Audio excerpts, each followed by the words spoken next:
News, सच जरूरी है। नमस्कार दर्शकों, आप देख रहे हैं MNS न्यूज टीवी और मैं हूं आपके साथ श्रद्धा तिवारी। तो आइए देखते हैं छत्तीसगढ़ से आई हुई खास खबर। धमतरी फिल्म महोत्सव के तहत प्रदर्शन किया। थाने में प्रतिबंधित कर्फ्यू सिरप बिक्री गैंग का पर्दाफाश। नासिक पुलिस से की छापामार कार्रवाई, 5 देसी पिस्तौल। तो आइए देखते हैं धमतरी से आई हुई रिपोर्टर मनुराज पचौरी की खास खबर। फिल्म महोत्सव के तहत प्रदर्शन किया। कथक के लखनऊ घराने के 7वीं पीढ़ी पंडित राम मोहन महाराज के ऊपर आधारित एक डॉक्यूमेंट्री का आज लखनऊ के फन वर्ल्ड मॉल में जागरण फिल्म महोत्सव के तहत प्रदर्शन किया गया, जिसमें उन पर आधारित फिल्म रिदम ऑफ लीजेंड्स के स्क्रीनिंग के बाद उन्होंने MNS न्यूज के प्रतिनिधि मनुराज पचौरी से खास बातचीत के दौरान उन्होंने न केवल उत्तर प्रदेश सरकार बल्कि भारत सरकार पर भी निशाना साधा तथा योग्य कलाकारों की सरकार के द्वारा अनदेखी पर खरी भी सुनाई। उन्हें अब तक पद्म पुरस्कारों से वंचित रखने का दर्द उनकी बातों में साफ झलक रहा था। प्रस्तुत है उसे बातचीत के प्रमुख अंश। नमस्कार, MNS न्यूज के लिए मैं मनोराज पचौरी। मेरे साथ आज हैं पंडित राम मोहन महाराज, जिन्हें कहा जाता है the living legend of Lucknow घराना। आप कथक की उस पीढ़ी का, उस घराने का प्रतिनिधित्व करते हैं जिसके लिए कहा जाता है कि कथक इस घराने से बना है। उस घराने का नाम है लखनऊ घराना। आज ये न केवल मेरा बल्कि हमारे चैनल का भी सौभाग्य है कि हमें आज यहाँ पंडित राम मोहन महाराज जी से 2 बातें करने का मौका मिला है। महाराज जी नमस्कार, आपका बहुत बहुत स्वागत है हमारे चैनल में। महाराज जी, अभी मैं आपकी फिल्म की स्क्रीन देख रहा था, द रिदम ऑफ लेजेंड्स। इसमें एक सवाल जो मेरा ख्याल है हर किसी के मन में उठा होगा, वो ये कि कथक को आपने अपना करियर चुना और उसके बावजूद आप इस एज तक स्ट्रगल कर रहे हैं, तो ऐसे में जो नई पीढ़ी है उनको ये संदेश जा रहा है कि यार कथक या संगीत ये बहुत कठिन क्षेत्र है, तो क्यों ना हम अपने बच्चों को संगीत की जगह एकेडमिक्स में आगे बढ़ाएं। ये एक जो संशय है, ये जो संदेह है, ये लोगों के मन में आ रहा है। इस संबंध में आपका क्या है? नहीं, देखिए वो चीज़ अलग है। जो जहाँ तक कथक का सवाल है, ये जो है ये इतना मुश्किल नहीं है, क्योंकि उनकी सोच मुश्किल बना देती है कि ये चीज़ नहीं हो पाएगा। दुनिया में कोई ऐसी चीज़ नहीं है जो ना होती हो। अगर मेहनत करे बच्चे, सब करे, सब हो सकता है। तो हम तो देखिए 6 साल की उम्र से इसमें कर रहे हैं और लग रहे हैं, और हमारी कोशिश यही है कि हमारे जितने बच्चे हैं उनमें मैं ये अपनी कला डालूँ उसमें, ताकि ये लखनऊ घराना जो हम लोग बोलते हैं, इसमें भी तो कोई पीढ़ी होनी चाहिए। आज हम लास्ट हैं, हमारे बच्चे दूसरी लाइन में निकल गए, वो उसमें है, ऐसा नहीं, वो जानते हैं। पर हमारे बात क्या है, पर ये हम कहेंगे कि हमारे बच्चे, कल को उनकी शादी होगी, उनके बच्चे होंगे, तो हो सकता है कि वो लोग करें, वो जनरेशन चले। क्योंकि मैंने बच्चों को इसलिए नहीं डाला था इसमें कि बीच में कथक की वो कंडीशन हो गई थी कि लड़कों का आना बड़ा मुश्किल हो गया, तो इसलिए मैंने उनको कहा कि तुम मत करो, ये हमारे पे नहीं जाए। तो जहाँ तक एकेडमी की सवाल है कि एकेडमी तो वो करना ही है, उनको पढ़ाई भी करनी है, सब करना है, पर कथक जो है वो अपना कल्चर है जिसको अपनाना चाहिए। ये इसलिए ये पिक्चर दिखाई गई है, जो उसमें जो मोटो दिया है वो यही है कि जो आजकल की यंग पीढ़ी है, जो आ रहे हैं जनरेशन वाले, वो इसको देखें और प्रेरित हों और सीखना इसको शुरू, ताकि लखनऊ घराना का पिलर जो है वो मजबूत हो। तो महाराज जी, इसमें एक क्वेश्चन और था कि आप उस घराने से बिलोंग करते हैं जहाँ पे पंडित बिरजू महाराज, जिन्हें कथक का भगवान कहा गया, उनके इतने अच्छे कॉन्टेक्ट्स रहे, सब रहा, तो क्या आपको ऐसा लगता है कि कहीं आप सेल्फ एडवर्टाइजिंग में पीछे रह गए, जिसकी वजह से शायद आपको वो नहीं? इसमें क्या होता है, वो समय कुछ और था, ये समय आज का है। इस लाइन में क्या, हर लाइन में पॉलिटिक्स बहुत घुस चुकी है जी। यहाँ पर हमेशा एक दूसरे को काटने के लिए लोग खड़े रहते हैं जी। तो शायद हो सकता है कि हमें उतना पॉलिटिक्स नहीं आता है, या हमें किसी का हाथ जोड़ना नहीं आता है, कि अगर आज हम भी हाथ जोड़ते या उनकी हाँ में हाँ मिलाते या कुछ करते, तो आज हम भी आगे होते। बस शायद ये चीज़ मैंने सीखी नहीं, कि मैंने सिर्फ अपना काम सीखा है। कि अब मेरा काम देखिए, गुण देखिए, अगर मुझ में कुछ दिखता है तो आप आगे बढ़ाएं, नहीं तो कोई बात नहीं। पर मैंने ये सब नहीं सीखा। महाराज जी तो शुरू से ही उनपे भी यही आदत थी, वो कभी भी किसी के आगे नहीं गए। पर आजकल का जमाना है कि कलाकार खुद जाना पड़ता है ऑर्गेनाइजरों के पास कि हमें प्रोग्राम दीजिए, पर उसमें भी यही होता है। और ये मतलब हम लड़के हैं, अगर हमारी जगह कोई कन्या जाए या गाए तो उसके लिए प्रोग्राम तैयार रहता है। अच्छा हाँ, पर लड़कों के लिए वो गुंजाइश खत्म हो गई। अच्छा महाराज जी, इसमें एक सवाल और मेरा है कि आपने आदरणीय महाराज जी की बात मान के दिल्ली छोड़ के आप लखनऊ आ गए। हाँ, यदि मैं ये कहूँ कि आपने अपना बना बनाया बाजार छोड़कर लखनऊ में आना स्वीकार किया तो बहुत गलत नहीं होगा। ऐसे में लखनऊ जिसे कथक का हब कहा जाता था, हाँ। आज किस स्थिति में देखते हैं लखनऊ? देखिए, जहाँ तक हमारे पूर्वज लोग जब तक लखनऊ में थे तब तक ये चीज़ें कायम रही। महाराज जी भी दिल्ली चले गए, हम भी दिल्ली चले गए, सब हो गया। तो लखनऊ में अब वो गुरु नहीं रहे जो लखनऊ घराने को कायम रखें। वो क्या हुआ, जब देखा कोई नहीं है यहाँ तो लोगों ने अपना सेंटर खोल लिया, अपना स्कूल खोल लिया, जैसा मर्जी ऐसे सिखा रहे। तो मेरा फील्ड दिल्ली में ज़रूर है, पर यह है कि मैंने महाराज जी के अंतिम समय पे उन्होंने मुझे कहा था कि हम 3 भाई हैं, अगर एक भाई लखनऊ सेट हो जाए तो लखनऊ घराना हमारा कायम रहे। तो मैंने ना देखा, अपनी वो नहीं देखी मैंने कि मेरा फील्ड है या क्या है, क्योंकि गुरु का आदेश, भाई का आदेश सर आंखों पे पहले, फील्ड तो हम जहाँ रहेंगे वहीं से बना लेंगे। हम 1 हफ्ते बाद ही लखनऊ शिफ्ट हो गए। और thank you for Mandavi Singh ji जो हमारी वीसी है, उन्होंने बात करने में मुझे से सीनियर गुरु की पोस्ट दी और मैं यहाँ अच्छे बच्चों को सिखा रहा हूँ। बच्चे अच्छे निकल रहे हैं और ऐसा नहीं है, बात करने में काफ़ी बच्चे अच्छे निकल रहे हैं। हमारा म्यूजियम है बिंदादीन देवड़ी, जहाँ मैं गरीब बच्चों को भी सिखाता हूँ, अमीर बच्चों को भी सिखाता हूँ, जिसकी कोई फीस नहीं। वहाँ पर बच्चे भी अच्छे कर रहे हैं, इसमें कम से कम 30-35 बच्चे। तो मुझे बड़ी खुशी है, मैं यहाँ के कुछ कर रहा हूँ। दिल्ली में तो अब ये हो गया है हर कोने पे मतलब डांसर पैदा हो रहे, जैसे कहते हैं ना कि ईंट के नीचे इतने सारे कीड़े जब आते हैं बारिश के, हर कोने पे डांसर है और काटने वाले ज्यादा है। हम उससे बच के आ रहे। अच्छा, आज घरानों की बात होती है तो मेरे लिए 3 या 4 घराने हम मानते हैं। अभी रिसेंटली रागड़ को भी एक घराने का वो दे दिया गया। ऐसे में आप कथक को कहाँ देखते हैं कि क्या ये घराने कथक को उठाने का कार्य कर रहे हैं या कहीं इनकी वजह से कथक कहीं सीमित हो रहा है? नहीं, सीमित नहीं। देखिए, रायगढ़ घराना या घराना सबसे पहले लखनऊ ही रहा है जी। सब जो घराने हैं सब इसी की शाखाएं, क्योंकि सब इसी घराने में ही सीखे आके जाके बस गए। अब आप मेरे से इंटरव्यू कर रहे हैं, आप मुझसे सीखेंगे, आप जाके कल को लंदन बसेंगे तो आप कहेंगे लंदन घराना।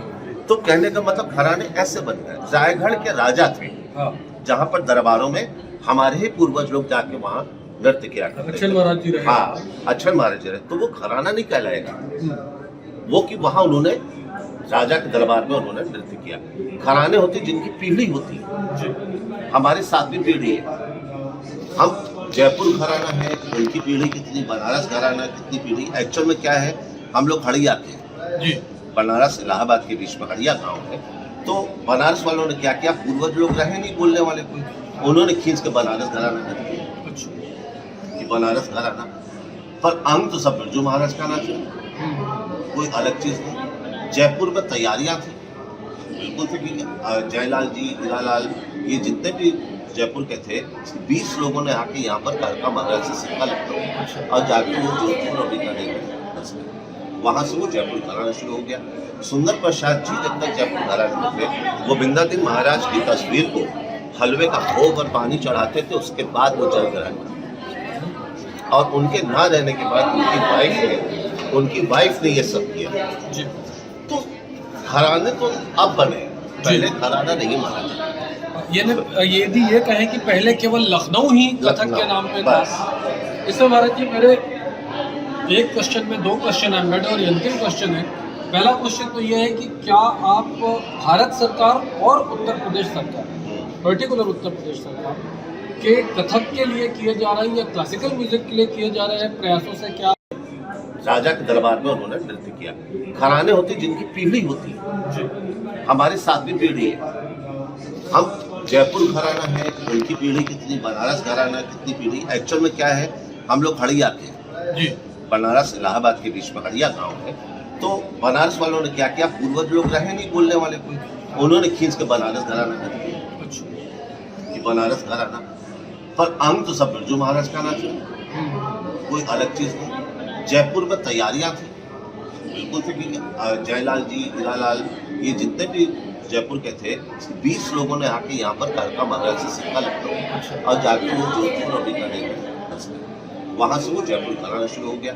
सुंदर प्रसाद जी जब तक जयपुर घराने थे, वो बिंदादिन महाराज की तस्वीर को हलवे का भोग और पानी चढ़ाते थे, उसके बाद वो जल कराते। और उनके ना रहने के बाद उनकी वाइफ ने ये सब किया। तो घराने तो अब बने, पहले घराना नहीं माना जाता। यदि ये कहें कि पहले केवल लखनऊ ही कथक के नाम पे था। इसमें महाराज जी मेरे एक क्वेश्चन में 2 क्वेश्चन है मेरे, और अंतिम क्वेश्चन है। पहला क्वेश्चन तो ये है कि क्या आप भारत सरकार और उत्तर प्रदेश सरकार, पर्टिकुलर उत्तर प्रदेश सरकार के कथक के लिए किए जा रहे हैं या क्लासिकल म्यूजिक के लिए किए जा रहे हैं प्रयासों से क्या आप संतुष्ट हैं? और दूसरी बात, आप जिस कद बुद्ध के व्यक्ति हैं, आप में जितनी भारपूर और लोक है, मुझे ऐसा लगता है कि पद्म अवार्ड के लिए आप आज की तारीख में लखनऊ घराने से एक अप्रोप्रिएट कैंडिडेट हो सकते हैं। ऐसे में जब आपको इग्नोर किया जा रहा है तो आप क्या कहना चाहेंगे? मेरे 2 क्वेश्चन और दोनों के अलग अलग। हाँ, नहीं देखिए ऐसा है, जहाँ तक अवार्ड का सवाल है कि जब पिताजी को मिला उस वक्त कांग्रेस थी, सब कुछ मिला। हम ये बीजेपी को हम गलत नहीं कहते, इस गवर्नमेंट को ये अच्छी है, पर हमारे ख्याल से जो कलाकार, जो जैसे ये कोरोना फैला, कितने कलाकार लोग मर गए भूखे, जिनके लिए कुछ नहीं किया गया। खाली गरीबों को देखा गया, इधर देखा गया, उधर देखा गया। पर मुझे लगता है कि शायद इनको इस कला से शायद इंटरेस्ट नहीं है। ऐसा नहीं कि हमने पद्मश्री के लिए अप्लाई नहीं किया, कितनी बार किया, सब कुछ किया, पर नहीं मिला। अब ये है कि जिसका सोर्स है या जिसका पावर है, उसका नाम पहले रेफर किया। अब इतने बड़े बड़े कलाकार हैं, हमारी शोभना नारायण जी है, सोनल मानसिंह है, सब लोग, अगर मैं इनको कहूँ मेरे लिए रेफरेंस कर दीजिए, तो वो 10 बार सोचेंगे कि इनको देना चाहिए या नहीं, क्योंकि वो पद्म भूषण है, पद्मश्री है। वो क्या होता है, उनको मिलने के बाद ऐसा लगता है कि सारे दिमाग चढ़ गए। अच्छा, ये लेकिन बहुत बड़ा एलिगेशन है हमारे। नहीं, एलिगेशन मैं साफ खुले शब्दों में बोल रहा हूँ। अगर मैंने उनको चिट्ठी लिखी या मैंने कहा उनसे कि आप मेरे लिए रेफर कर दीजिए, तो उनको करना चाहिए या नहीं, क्योंकि पीएल होगी वहां तक पहुंचने दी। अब मैं यहाँ योगी जी से मिलने के लिए कितना कर रहा हूँ, मैंने कितनी बार अपॉइंटमेंट किया, पर मुझे अपॉइंटमेंट नहीं मिला। तो इसके लिए हम क्या करें, क्योंकि हम योगी जी से अगर मिले तो हम अपनी बात कह सकते हैं, क्योंकि मैं डरता नहीं हूँ। मैं इसीलिए शायद बदनाम हूँ, ये मुंहफट में बोल देता है, क्योंकि मैं सच्चाई बोलता हूँ, मुझे झूठ बोलने की आदत नहीं है। मैं भी देख रहा हूँ दुनिया में क्या है, तो इसीलिए हम इतनी मेहनत कर रहे हैं, सब कुछ करें कि बेकार है। आज मैं 65 का हो चुका हूँ, अब कब मिलेगा? और आजकल अवार्ड भी जब मिलता है, जब कोई 70-75 का हो जाता है, 90 का हो जाता है, तब मिलता है कि कल को अवार्ड मिला, पता लगा 1 हफ्ते बाद चले गए। उसका आनंद कौन ले सकता है? अभी तक मुझे संगीत नाटक अकेडमी ऐसे अवार्ड नहीं मिला जी, क्योंकि उस कुर्सी पर जो कोई आता है वो अपनी फील्ड को ही अवार्ड दिलवाता है। क्योंकि इसलिए मेरा गवर्नमेंट से ये रिक्वेस्ट है कि किसी कलाकार को अधिकारी ना बनाया जाए, अधिकारी बनाए आपने ऑफिस से जो इक्वल देखे। अगर कोई जयपुर घराने का आके बैठ जाता है तो वो जयपुर वालों को दिलाता है, कोई भरतनाट्यम का आके बैठता है तो वो भरतनाट्यम को दिला देता है। तो ये पार्शियलिटी होगी, ये चीज़ नहीं होनी चाहिए, सबको इक्वल देखना चाहिए। आज मेरे बड़े भाई साहब कृष्ण मोहन बैठे हुए, आज 6 साल पढ़े, उनको मिलना चाहिए तो उनको नहीं मिला, किसी को नहीं मिला। पर आप देखिए, सबको जयपुर में जैन कस्तूरबार थे उस समय सेक्रेटरी, राजेंद्र गंगानी को मिल गया, प्रेरणा श्रीमाली को मिल गया, सबको मिल गया, तो लखनऊ घराने में किसको मिल गया? तो कहने का मतलब ये है कि ऑफिशियल जो वर्क है वो इक्वल होना चाहिए। मेरे को जी हाजिर करने की आदत है। आप लोग काम देख रहे हैं, गुण देख रहे हैं, पेपर में देख रहे हैं, सब कुछ, ये तो आपको सोचना है कि हमें देना चाहिए या नहीं देना चाहिए। इतने बड़े बड़े कलाकार हैं, जैसे मैंने बोला सोनल मानसिंह जी है, शोभना नारायण, मैं तो नाम लेके बोल रहा, ये लोग क्या नहीं देख रहे मुझे? इनका फर्ज बनता है कि वो लोग मेरे लिए रेफर करें या कृष्ण मोहन के लिए रेफर करें कि भाई शंभू महाराज के दोनों बेटे, किसी एक को तो मिले जी, तो क्यों नहीं करते? क्योंकि वो अपने में, आप वो पार्लियामेंट मेंबर हो गई हैं, सोनल मानसिंह वो राज्यसभा में, शायद उनको टाइम नहीं मिलता होगा, पर प्रोग्राम तो देखते हैं, नाम तो सुनती हैं, फेसबुक तो देखते हैं, जब उनके पास फॉर्म जाता है तो उनका सोच होना चाहिए कि इनका नाम सजेशन करें। तो ये चीज़ें हम चाहते हैं कि ऐसा हो। इसी पिक्चर में दिखाया कि जब कलाकार लोग सपोर्ट नहीं करेंगे हम लोग को तो हम लोग को पीछे से जाएंगे। अच्छा महाराज जी, अभी जिस पीढ़ी को आप शिक्षा दान दे रहे हैं, तो आप आज की पीढ़ी में कितनी आग देखते हैं, कितना डेडिकेशन देखते हैं? क्योंकि आपके बारे में मैंने एक कहानी सुनी है कि रियाज करते करते आप अपनी पसीने में फिसल गए। हाँ, तो वो भी एक रियाज हुआ करता। तो फिर आज के बच्चे जो आप देख रहे हैं जिस तरह से, तो क्या आप कहना चाहेंगे? नहीं, मैं ये कहना चाहूँगा कि देखिए वो समय और था, ये समय आज है। उस समय की खिलाई पिलाई असली होती थी। आज सब आजकल के ज़माने में हल्दी में भी मिलावट, चावल में तेल में मिलावट। मैं डेडिकेशन की बात कर रहा मैं हूँ। वही बता रहा हूँ, स्टैमिना चाहिए और ताकत चाहिए प्रयास करने के लिए। मैं रात को 11 बजे घुंघरू बांधता था, सुबह 7 बजे खुलता था। 5 साल मैंने कंटिन्यू ये रियाज किया है। आज किसी में उतनी ताकत नहीं है वो रात में, क्योंकि पढ़ाई है बच्चों की, एजुकेशन है और 10-10 चीज़ें उनकी होती हैं। स्विमिंग भी करो, एजुकेशन भी करो, ये भी करो। मुश्किल से वो 20 मिनट या 30 मिनट वो अपना क्लास करते हैं आके, तो उसमें तो नहीं होता है। हमें चाहिए कि बच्चे हमें वो मिले कि जब तक मैं ना कहूँ तब तक घुंघरू ना कहूँ। अगली खबर, ठाणे में प्रतिबंधित कफ सिरप बिक्री गैंग का पर्दाफाश। युवाओं में नशे की लत इस कदर बढ़ गई है कि प्रतिबंधित दवाइयों की नशे के लिए उपयोग कर रहे जून 2023 में केंद्र सरकार ने अधिसूचना जारी करते हुए कई कफ सिरप के उत्पादन और बिक्री पर पूरी तरह से रोक लगा दी थी। इसके बावजूद आज भी कई ऐसी कंपनियां हैं जो धड़ल्ले से इसकी बिक्री कर रही हैं और कई जगह इसका भंडारण किया जा रहा है। महाराष्ट्र के ठाणे जिले में पुलिस ने 2 प्रतिबंधित कफ सिरप की 31.75 लाख रुपए मूल्य की बोतलें अवैध रूप से रखने के आरोप में 5 लोगों को गिरफ्तार किया है। एक अधिकारी ने यह जानकारी दी। मादक पदार्थों से युक्त इन कफ सिरप का अक्सर नशे के लिए इस्तेमाल किया जाता है, जिससे जन स्वास्थ्य को गंभीर खतरा पैदा होता है। नारपोली पुलिस थाने के एक अधिकारी ने बताया कि गुप्त सूचना के आधार पर 31 जनवरी को भिवंडी कस्बे से 5 लोगों को गिरफ्तार किया गया। अगली खबर, नासिक पुलिस ने की छापामार कार्रवाई, 5 देसी पिस्तौल जब्त। नासिक में लगातार बढ़ रही आपराधिक घटनाओं के बीच पुलिस प्रशासन सख्त हो गया है। पुलिस की टीम आपराधिक छवि वाले लोगों पर नजर बनाए हुए है। पुलिस पिछले 2 दिनों में बड़ी कार्रवाई करते हुए कई देसी पिस्तौल जब्त किए। नासिक में देसी पिस्तौल की व्यापकता चिंता का विषय बन गई है, जिसके चलते पुलिस आयुक्त संदीप कार्णिक ने इन अवैध आग्नेयास्त्रों को ले जाने या आपूर्ति करने वालों के खिलाफ सख्त कार्रवाई की मांग की है।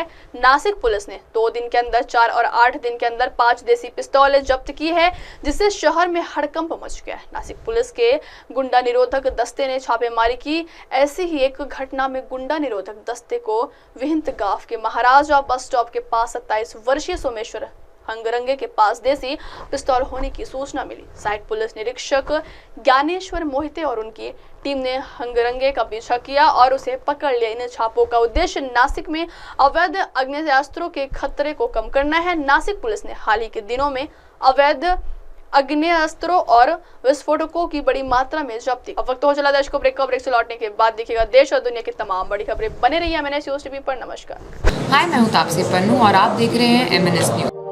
आप देख रहे हैं MNS न्यूज़, सच जरूरी।